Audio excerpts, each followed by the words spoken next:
Sir, over to you. Thank you, Dr. John.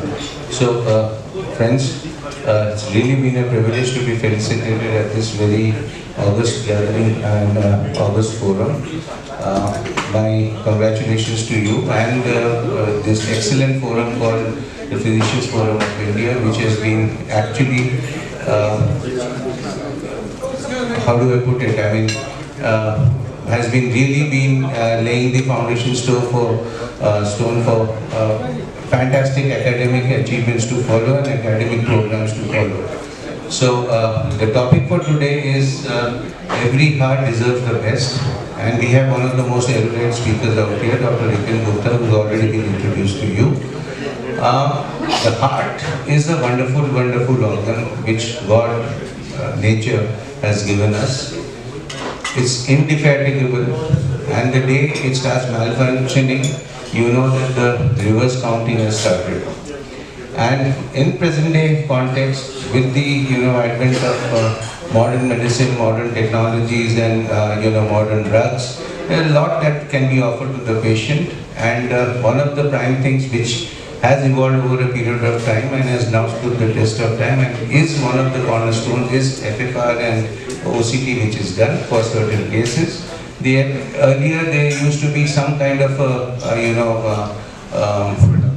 thoughts about stents which have been overused or may not have been required in certain situations. So how these things have evolved over a period of time and how this modern technology and other things have helped in the management of patients. We have Dr. Ripin Gupta to elaborate further, and it's my proud privilege to invite him. He is the Director Cardiology of Max Smart Hospital and is easily one of the most astute clinicians and technologists in the field. So over to Dr. Ripin Gupta. Good evening, friends. I thank Dr. Shashil Chauhan for giving me this opportunity. Basically, I just want to talk on angioplasty. Angioplasty, we all know, is now a 30-35 years old procedure. And it has become a routine procedure. But can we do something more? Reason is that the number of procedures we are doing is increasing. Now this is the data of 2017 when around 5 lakh angioplasties were done in India every year. And now the number will be close to around 1 million. And this is going to increase exponentially. And we are now dealing with more complex lesions. If you take the recent data, around half the patients have complex lesions. Around 1/5 of the patients have a CTO. CTO is a chronic total occlusion. Though we don't open all of these CTOs, but that makes a lesion complex. 1/4 of the patients are dark. So clearly we are dealing with patients with multivessel disease, patients with more difficult lesions to treat. So in these patients we need more information. Secondly, if a patient has 6-7 blockages, are all the blockages important for the patient, or there are only few blockages which are the ones which are causing symptoms?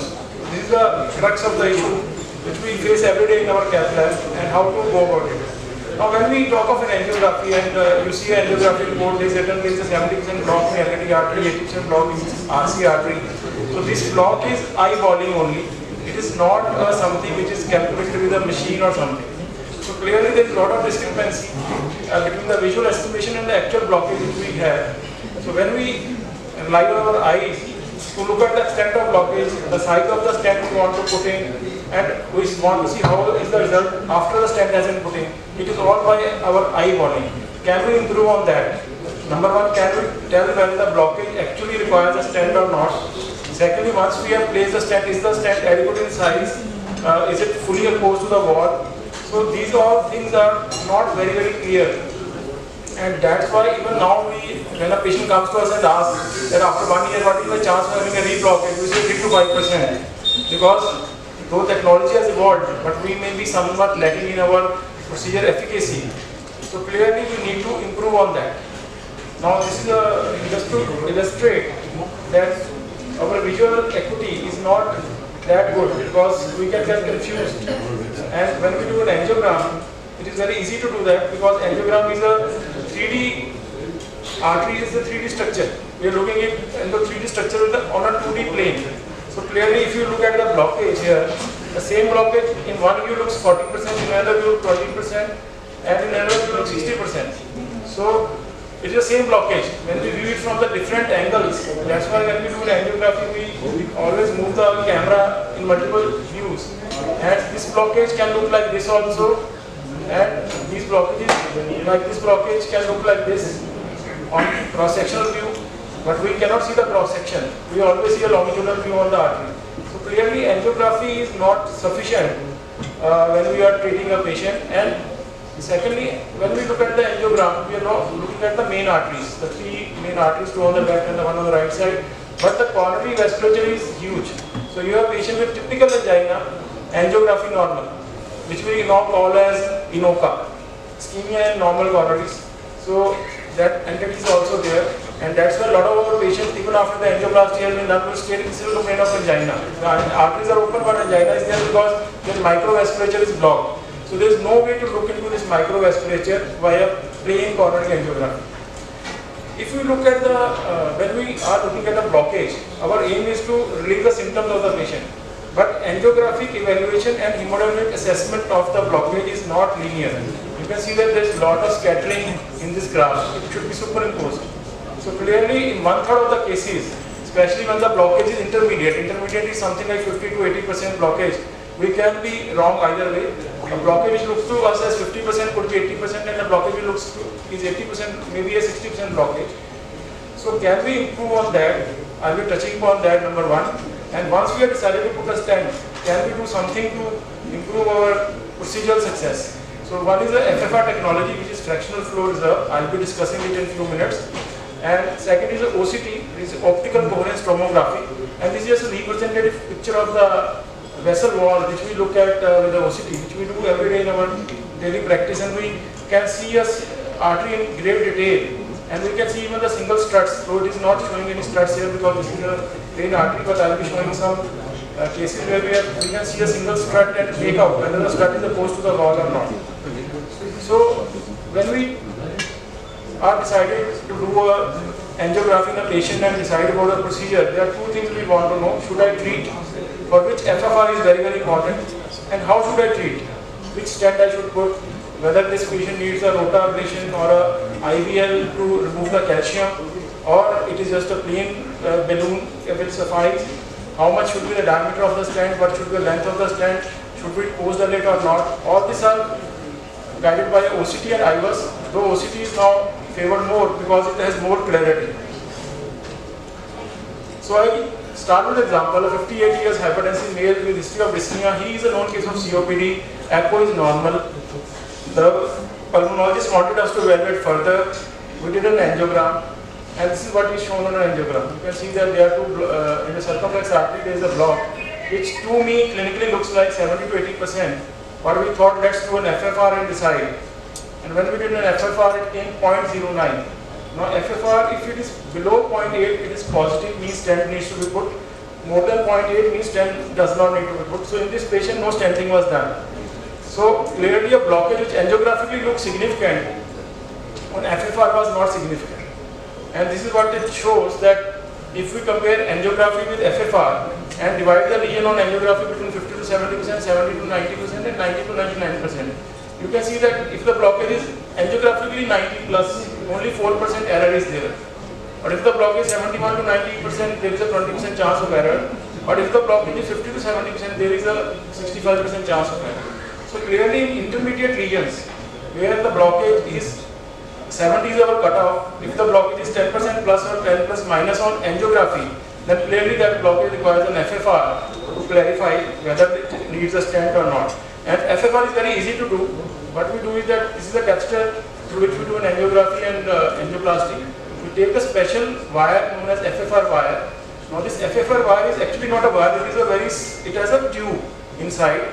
So when we take this wire across the blockage, so this tube can measure the pressure after the blockage and before the blockage. So when we see the pressure difference between the two, it should be around more than 20%. So it hardly takes us 5 minutes to do it, because FFR machine is already there. Once we cross with the wire, we attach to the machine and give adenosine. And once we give adenosine, we will have a hyperemia induced in the vessel. and we can see the pressure difference. So I'll show you the trace how it comes. So normal patient, the FFR will be 1 because the pressure difference, there will be no pressure difference before and after the blockage.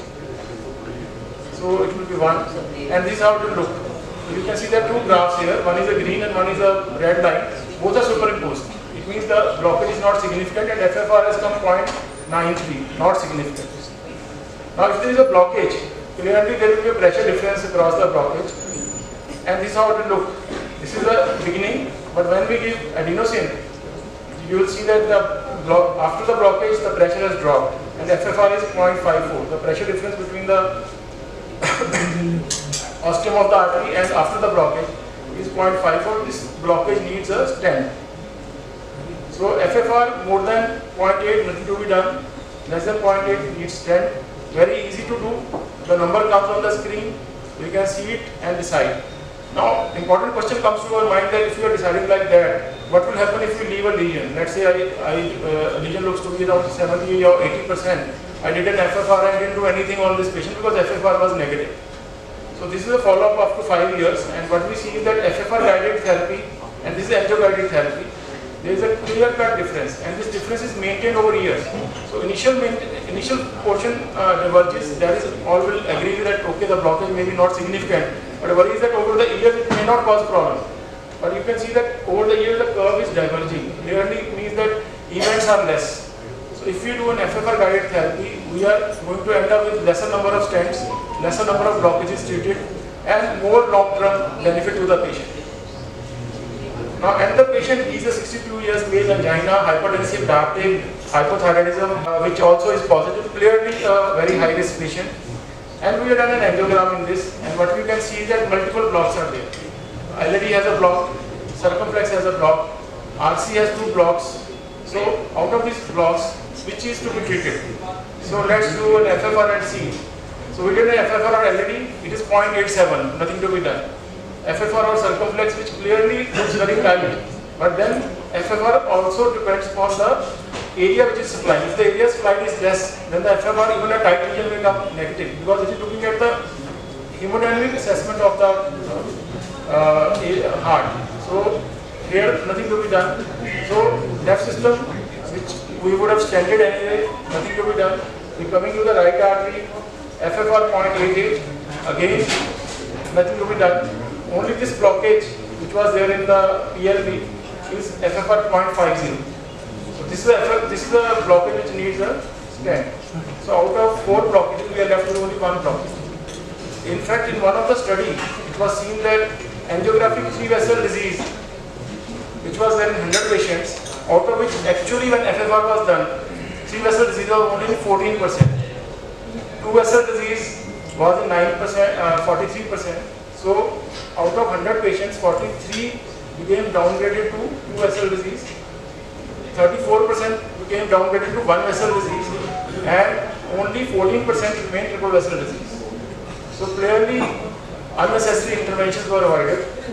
And why it happens is that FFR looks at the ischemia, whether that blockage is causing ischemia or not. So it all depends on the area supplied. So let's say there was same blockage, but large myocardium is supplied by the artery. Let's say LAD artery is supplying the large myocardium, same blockage is there. Whether the circumflex or a small diagonal which is supplying the same blockage but supplying a lesser area. FFR will come positive in LAD artery but not in the circumflex or a small diagonal branch because it is supplying lesser area. Same happens if the myocardium size is same but lot of the area has a scar. So scar doesn't require oxygen. So clearly in large area also, let's say LAD, there is a tier 1 MI. Large area of the heart has got destroyed. Now there is 80% blockage in the LAD. We do an FFR will come negative because this artery is supplying this much area only. It is not supplying this much area. So small area, whatever blood is going to be sufficient for that area. It does not require a stent. So in borderline cases like this, again which I showed, no stenting is required. And in fact in one of the studies it was shown that around 12% of the procedures which are done in US are inappropriate. I think this number is grossly less. It will be around 30-40%. And nowadays, in most of the cath labs in US, if you have an intermediate lesion, you have to do an FFR Otherwise, the stent will not be reimbursed by the insurance company. So if FFR is negative, then you cannot put a stent. Also, FFR helps in multiple blocks. This patient has block here, also here, and at 4 sites in the LAD itself. So we have to put a stent. So if you do an FFR, we see a step in the first stage and the last stage. Clearly, this blockage and the last blockage. These are the two which needs to be put a stent. The other mild blockages can be left like this. So FFR guides in a multiple ways. And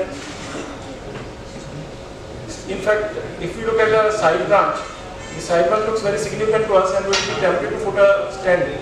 But if you do an FFR, most of the time it comes negative. So that is the beauty of this technique, that in small areas, small arteries, even if they are 90%, FFR negative, no need to put a stent, and this patient is going to do well on the next 10-15 years.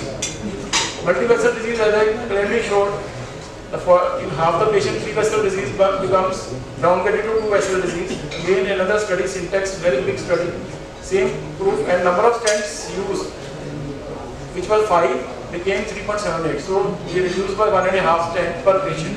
This was a study where bypass was compared with angioplasty, so a lot of stents were put in, but still the number of stents decreased.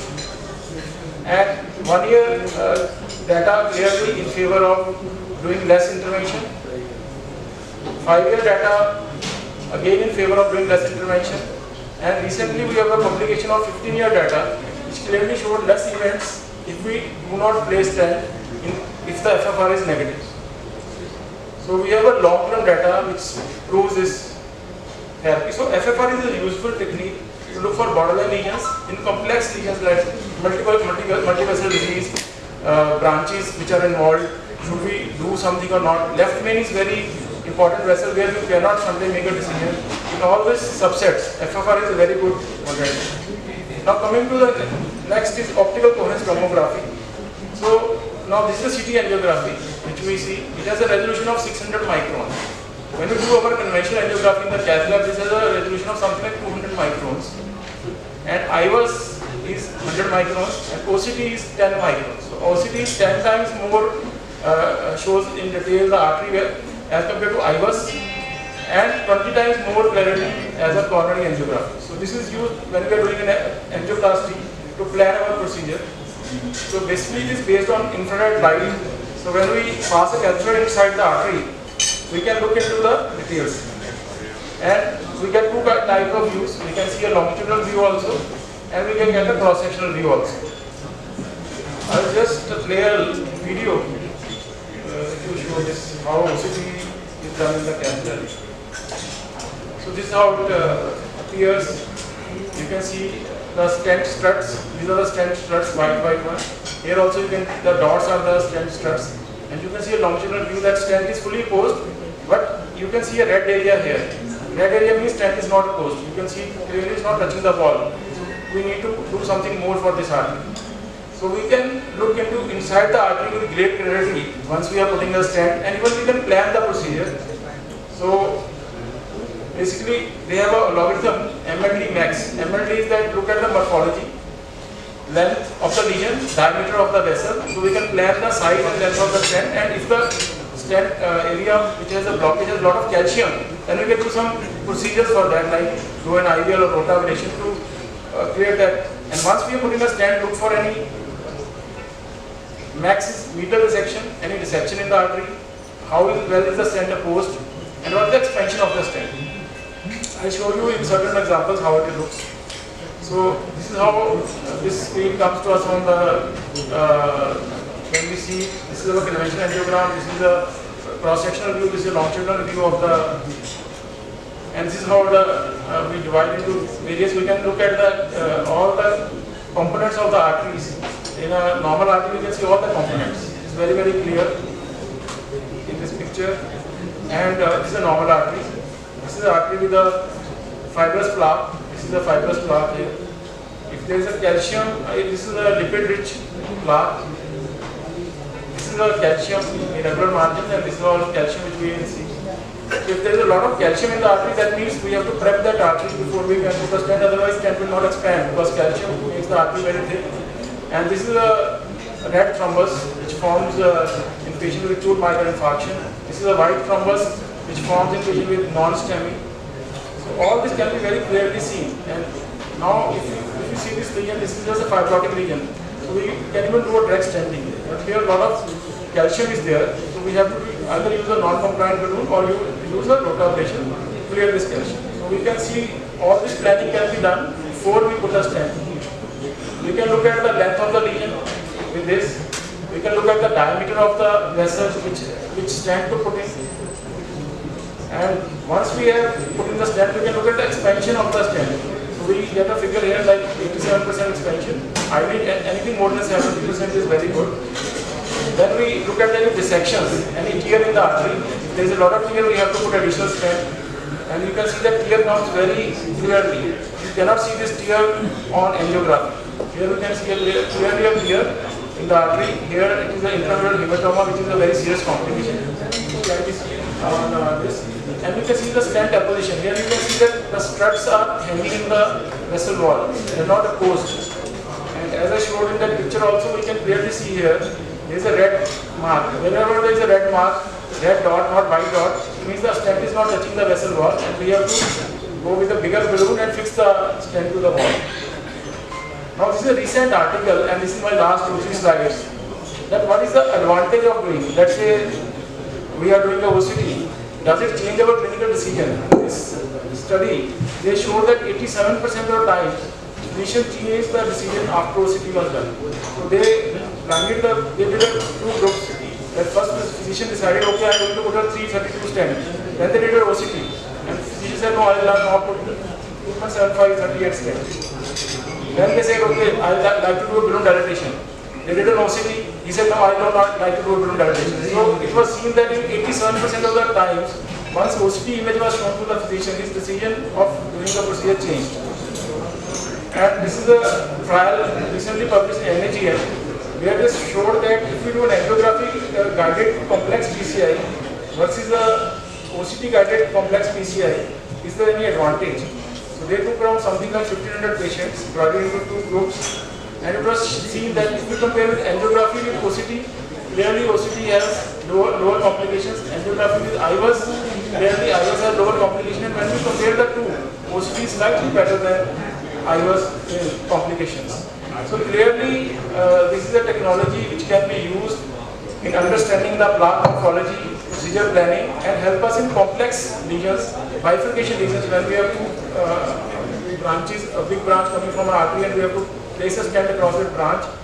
And also when we have instant restenosis, how to manage that instant restenosis. So OCT is a very, very useful tool in this. So our life has become easy once we have this technology with us in the cath lab, and doing an angioplasty, especially a complex angioplasty without that techniques, I think is not a good choice nowadays. So you should all understand that when a physician, cardiologist does the angioplasty and he says, okay, I want to do an OCT, or I have done an FFR, you should also understand what is the meaning of this terminology, so that you can tell the patient that, okay, OCT may have been required in this procedure.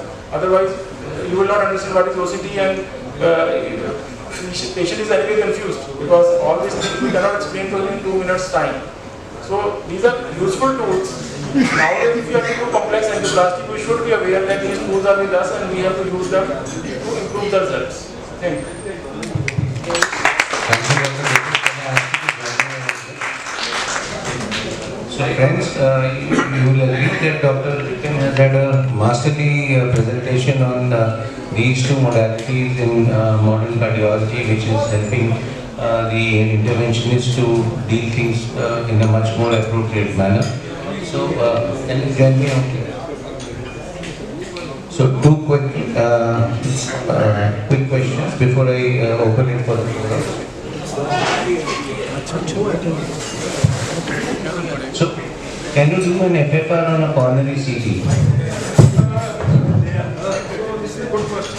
We have now technology where we can go to an FFR, but IFR can be done on a CT coronary angiography, but that requires a lot of skill, and it is not as validated as a FFR which we do on our.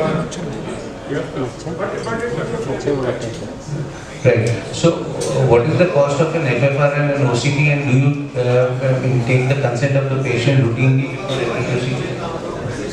the major consent has to be taken. It is not done like that. And we have to explain the pros and cons of doing an FFR also. Let's say I tell him that we are doing an FFR and trying to reduce the spend, and FFR comes positive. And the cost becomes more because now he's paying for the spend also and paying for the cost of FFR also. So, yeah, FFR is something like 50,000 rupees extra to the patient. But if we look at 10 patients, I think overall there is a saving because less number of procedures are done. OCT is something like 1 lakh plus per patient, but the catheter can be reused. So then the cost drops to 65,000 because one catheter can be used multiple times. But it gives a lot of advantage. OCT is not meant for routine angiograms. OCT is meant for complex, especially you are doing a left main bifurcation and all those things. Like you explained, sir, on the OCT when you were seeing the red spots, so you again go in and then try and dilate the stent again. So whenever we see a red spot and it is occupying a substantial area, 1 or 2 stents don't matter. But more than that, we have to always expand. That is and then recheck that whether our the tuning has done the job or not. If not, then we have to do it again and then recheck again. Sometimes we have to do OCT 3-4 times, but when this catheter can be used 20 times, 50 times, it's not an issue. Thank you for those very nice answers. Dr. Mathur sir, and followed by Dr. Mangla sir. Sir, Dr. Ripit, thank you very much for very nice talk. I want to share a personal experience about FFR. I had undergone angioplasty for an angiography about 7 years back, 6 to 7 years before my knee replacement. And there was a doubt about to put a stent or not. And there was a should say, I want to do FFR. And FFR was done and my stent was not given to me. So I would like to appreciate what you have brought down. FFR is such an important procedure to do while on the angiography table. We already have the wiring made and you have to put one more wire. It doesn't make a much of a difference, but it is a very important test. So thank you so much for bringing it and highlighting this FFR thing to all of us. I just thought of sharing my experience. Thank you.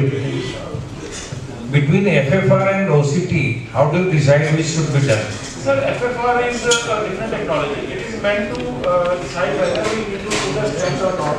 Out of the blockages, are the blockages significant or not? Once we have decided to put a stent, then OCT helps us in planning the procedure and putting the stent more effectively into the artery. So, but because OCT adds an expense to the procedure and we have all experienced operators now, angioplasty is done routinely by all of us, we don't use OCT for each and every case. It is only meant for complex cases. Complex cases will be left main angioplasty, patient who is having a bifurcation disease, calcified arteries, CTOs. So all those cases we use OCT, otherwise we don't use OCT in each and every case. In a given case, both can be done. In a given case, both can be done. One, to whether decide whether the procedure is required or not, and second, to optimize the procedure. So indications are different. So the OCT, I think, gives you a better idea of the topography inside the lesion in which they can manage the lesion better.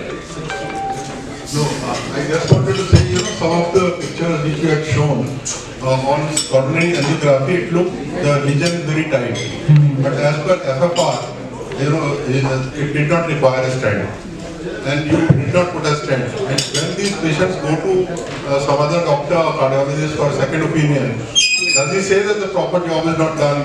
He needs a stent. Sir, when the FFR is negative, he cannot say that. Because if he says that, then it's unethical, and the patient, whenever we have explained an FFR and done the FFR and not to the procedure, he is also convinced 90% he is not going to take a second opinion. But if he takes a second opinion and FFR code is with the doctor and FFR has been done properly, so FFR also has its strategies. In acute coronary syndrome, when there is a lot of clot inside, then FFR should not be done in an AC charge. Secondly, FFR when you do, we always recheck whether there is a. So there are few steps. So if we when we give a graph to the patient, the doctor can make out whether that is done properly or not. So if he is convinced, he will not challenge. I just asked this question. I just asked this question. Mic चलने on कर. Because in one of the hospitals, leading hospitals, the doctor had put in one stent, and he said other 2 stents are not required. but he went to another hospital. कि doctor साहब मेरी तो दो artery खुली नहीं, आप खोल दो. And they were open. Yes, sir. You see, one is the visual estimation. If I did an angiography and I said that okay, this one is 90%, other two are 60%, or whatever, nothing needs to be done. Then it is my judgment, visual judgment versus other doctor's visual judgment. Once we run an objective analysis like FFR, then putting a stent is unethical. The second doctor will be blamed for putting a stent. Vipin, when you do FFR or OCT, you charge extra naturally. Yeah. And how much you charge for it? So something like 50,000 for the FFR and 1 lakh for the OCT. Okay. 1 lakh for OCT. Also, the technical is costly. During the procedure is not extra. Okay. Well, Dr. Chauhan? Any questions from your side? So, Dr. Tulsi followed by Dr. Gandra, or Dr. Gandra followed by Dr. Tulsi. एक ही को था।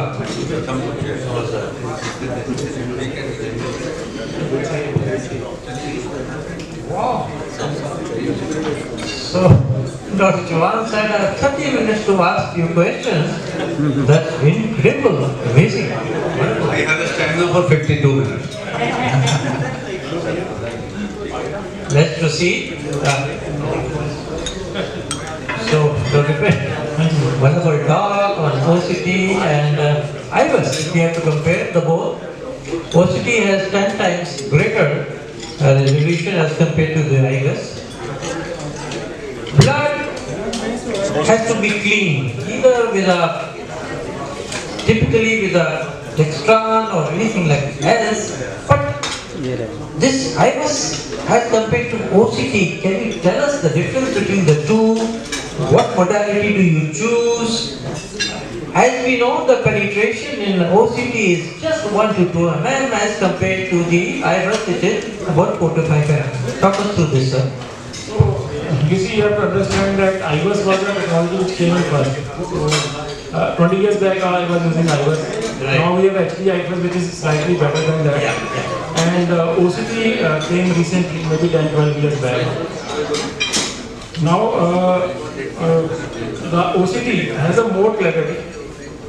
So there is no doubt about that. And 9 times more resolution, they agree. So Yeah. the advantage is that when we looking at the artery, person OCT requires less training, IVUS requires more training, and more chance of error is there with IVUS. Because naturally, when the image is not clear, I may interpret differently, you may interpret differently.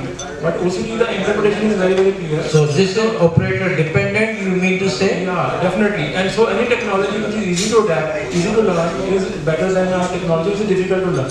Right. But having said that, IVUS has certain advantages. Number one, it uses, because when we do an OCT, either we have to push a saline, it is not as good, but mainly we have to give a injection of a dye. So dye is nephrotoxic. If the patient has a renal dysfunction, OCT is not preferred, we have to do IVUS. Right. Then OCT, when it comes out of the catheter, the ostium of the left main cannot be clearly seen. So in ostium of left main, that is when you are doing a left main intervention, especially the ostium is involved, not the bifurcation. Distal part is clear, but ostium we have to go for IVUS. C2 region again IVUS is better, and use of the catheter with IVUS is much better than OCT. Only problem is that hospital will not buy machines for both, because both have machines attached to it, and both cost something like 1 crore each. So, like we in Max have OCT as our choice, because we asked which one you want. Clearly you wanted a technology which is better one. So, but IVUS is a valid technology, it is being used. As I showed in my last slide, which was a 2023 publication, both were equivalent. OCT has slight edge over IVUS, but it was not a great edge.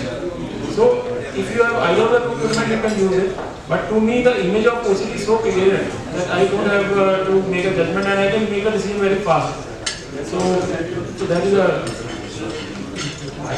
So one is an ultrasound, the other is the CT. We know that the CT definition is much better. Okay, let me proceed further. So IVUS, as we know, we used it to quantify plaque burden, guide stent placing. identify procedural complications and difficult to treat bifurcation lesions, etc. So, but there is some drawback, a relative contraindication to IBS would be extreme vessel toxicity and angulations. So, any contraindication to OCT, sir? Angulations are there, OCT catheter will not And go. toxicity probably not. OCT catheter will not go. Actually, trackability of IVUS is slightly better than OCT. So in very, very difficult situations, IVUS can go. That's the CTO, the IVUS is a better. But in 90% of the cases, OCT is better. It's only for 10% we require IVUS. Right. What we do is that in such a scenario, we get an IVUS machine from somewhere and we use it in our. So can we talk a little about the CMD, which is a coronary microvascular disease, which is very common in women as compared to men. So how do you diagnose, how do you treat CMD? You see, It's so common in women. there was a study done in Europe where they found that typical angina and normal contrast. You're referring to the NOCAD. It is a inopa. Yeah. Two aspects of NOCAD. So this is very common scenario. Unfortunately, we are not doing any ergotamine or acetylcholine testing in the arteries. So if the patient has a typical angina and already are absolutely normal, then we label the typical inopa. Then we have to just manage with medical intervention. We can take various medications. Preventive is one. We can use neurology to elevate the symptoms. Otherwise, we are not doing only at least very experimental intracoronary injections of molecules to uncover CMT. So that will not be. So, Dr. Vipin, how do you diagnose NOCAD? Invasively, non-invasively, there are two gold standards. Talk us through this. Basically, if the patient has a typical angina, and usually females will have a typical angina, walk 10 steps and they are started in pain. ECG is okay, echo is okay, then we do a CT angio or a proper angio. If they are normal, then we just label them as How do you diagnose, sir? There is one non-invasive technique, there is another invasive technique, which are the gold standards of diagnosing CMR. but we are not using all those techniques, that's what I am telling you. In my clinical practice, I am doing this only. So we are using CMR for diagnosing this, and we are also using invasive assessment as the European Society of Cardiology guidelines recently said this seems to be the gold standard. That is in the books, but we are not practicing anywhere in that. Not CMR being done to. Okay. Thank you, sir. So that is all in books, not in practice. The European Society of Cardiology, May 22nd, talked about this. They do a lot of. They are doing, we are not doing. Thank you, sir.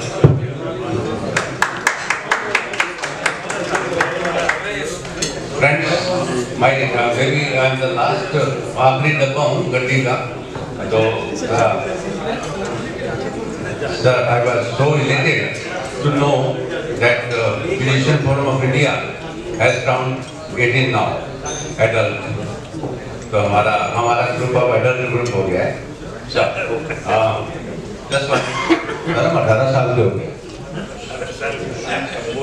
Sir, which of these two, OCT and IVS, is more akin to, as we do the intravascular endoscopies, इनमें से कौन सा ज़्यादा close है?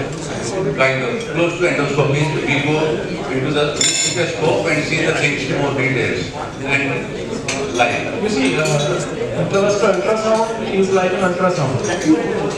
You use the principle of ultrasound, but OCT use the principle of light. So they are using different principles clearly because light has more wide spectrum, so clarity is more with that. But both gives us does the job. You can see inside the artery, plan the procedure. So it depends on the operator. Some operators are more happy with IVUS, some are like I am a proponent of OCT, some are proponent of IVUS. So it's not like one is clearly bad and one is clearly bad. So both are actually good. Both are good. Close to endoscopy, as we see. So resolution is very important. So OCT scores in that. Sir, how much is the frequency of using drug-eluting balloons and not using stents? See, drug-eluting balloon usually less than 1%. That's slightly higher. Because in a bigger vessels, we don't have data. And smaller vessels, sometimes we just need them on medical management. So, my usage of drug-eluting balloon is limited to instant resources, where the patient can put it down as a resources. So, we do it drug-eluting balloon. Some big side branches where we don't want to put a stent, we can do a diluting room in that case also, but the overall usage is very less. Sir, diabetics are more complicated patients. So is the use of OCT more frequent in diabetics? It is more frequent in multivessel disease. So Diabetics are mostly multivessel. complex multivessel disease. And I want to, my last two questions, sir. One is broken heart syndrome. So, where do you place this in terms of no CAD or no power, whatever you were saying? Broken heart is a different syndrome. So it is syndrome mostly post-menopausal women when they undergo some stress, but can be seen in males also. My father had the same syndrome last year, so we were puzzled. जिन किसी का भी हो सकता है. This basically the heart function becomes weak, and when you do an angiogram, and picture looks like a myocardial infarction.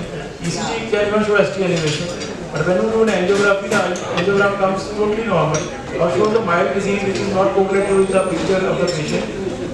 If the initial phase, the patient can be very sick, and even he can have complication and die also. But if he recovers, then the heart function totally recovers in the next 4 to 6 months. So basically, when you do an echo, the basial portion of the heart is moving very well, but the mid and apical portion are not moving very well. That is mimics a Japanese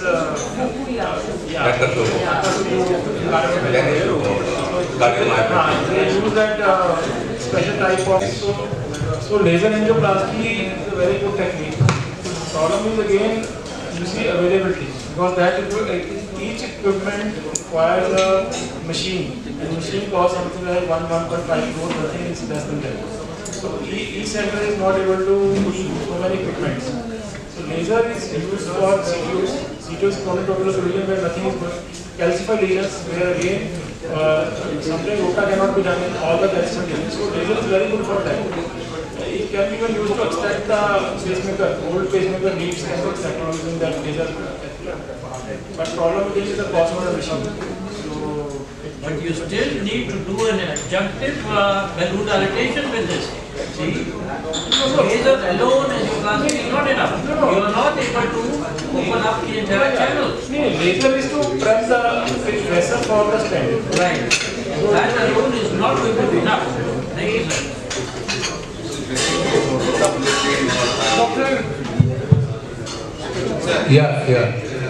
Dr. M.P.S. Gandhi sir has a question. I request everyone to ask a few questions. Every heart deserves the best treatment, so you can ask questions today.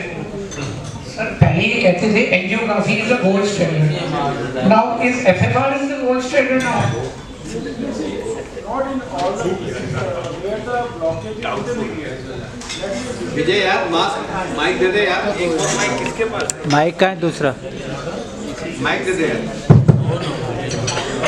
Angiography is still the gold standard, but in intermediate lesions, intermediate is 50 to 70, 75% lesions. We have to, if we want to put a stent, we have to first do an FFR to clarify whether the stent will be required. This is to avoid unnecessary stent. Is it covered by CGHS scheme? No, not CGHS, but it is otherwise covered by insurance. Okay. Dr. Narendra Singh, please. Sir, मैं आपको ये देता हूँ. आवाज नहीं आ रही sir आपकी. One patient was there, he had ICD device was there. That patient passed away. Before the patient, the ICD device was taken out. Yes, sir. They want to donate it to be reused on the underprivileged or a poor patient. Is it possible? As a Problem, yeah, the problem is that nowadays we don't use it, especially in the private sector. centers. Reason is that chances of reinfection is very high. So whenever working in KPMC and doing my DM program, we routinely used to stabilize it and use it, but at the time the medical legal implications were very less. But nowadays medical legal implications are huge. And if you have a device which gets infected, the cost of that medical infection will be more than the device cost. So we don't use it. Can we be given to government centers as a donation? Yeah, in a subsidiary or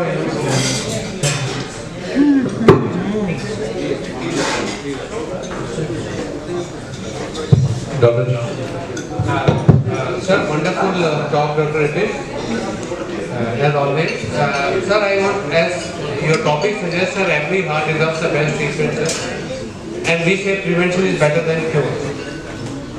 What do you suggest for people who have borderline cholesterols at the age of 20 years, but very strong family history? What is your recommendation for those people? So, nowadays we are increasingly using calcium CT for our score. If the score is 0, nothing to be done. I'll give an example. I was sitting in the clinic and the lady came. She has a family history of coronary disease. She's 48 years of age. The LDL was 162. Now calcium score is 0 and she is non-diabetic, non-hypertensive, no other risk factor. So I have not given any statin to her. So nowadays if you have a borderline indication of a statin and you are in doubt, do a calcium CT score, not CT angiogram, calcium CT score. If it is 0, no need to give a statin. If it is more than 0, then you have to give a statin. Alright. Sir, at what calcium score do you decide that this patient should be given a high statin dose? More than 100 means high risk. 0 to 100 means statin should be given, but more than 100 means we have to be more aggressive. And another discriminator would be LP levels. If the LP levels are more than 2 times the normal, or some say 3 times the normal, with a borderline LDL also you should be giving statin to this patient. Sir, once you start a high dose statin, do you continue with high dose statin? For life. That is for life. Okay. And routinely got patients who have distorted lipid profile, but a good family, a strong family history of something, but non-diabetic, non-hypertensive, non-thyroid, everything else is normal. So should I routinely advise them to get a coronary calcium CT score? So nowadays we are nowadays we are increasingly relying on, like stress echo we are doing less. We are doing more of CT coronary angiography in our clinical practice sitting in the OPD.